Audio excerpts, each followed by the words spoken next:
This walkthrough shows you how to factory reset in HP Envy Move, learn how to restore factory settings, and reinstall Windows using built-in recovery options.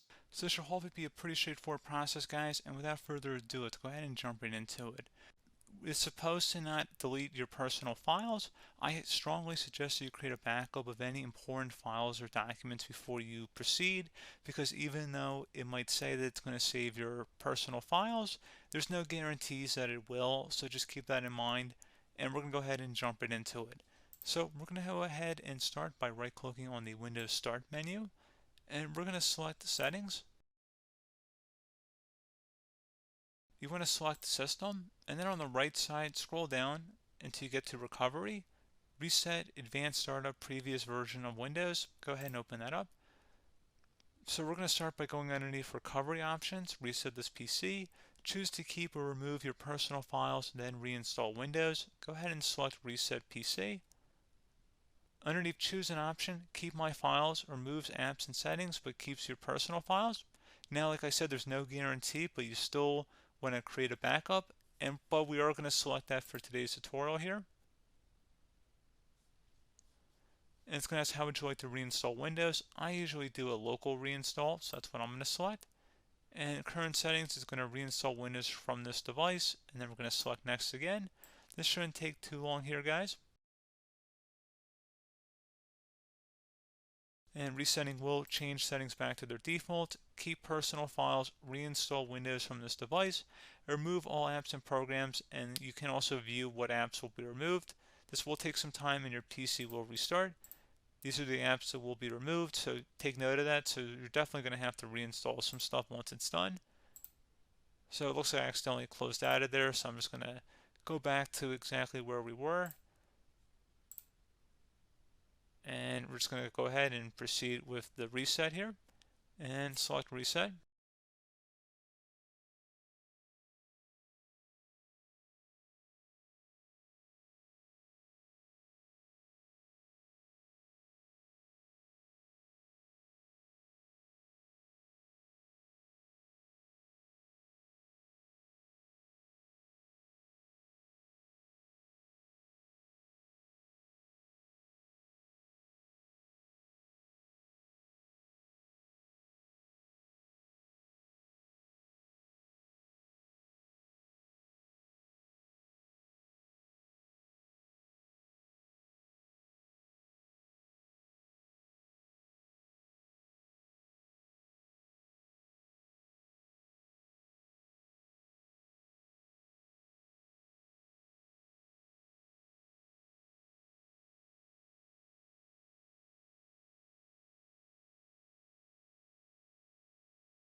And there you go, guys. Should be simple as that. Go ahead and reinstall any of the applications that were removed. You can see a list of them by clicking on the link that's going to be on our desktop here. And that's pretty much it, guys. So, as always, thank you for watching this brief tutorial. Do hope I was able to help you out, and I do look forward to catching you all in the next tutorial. Goodbye.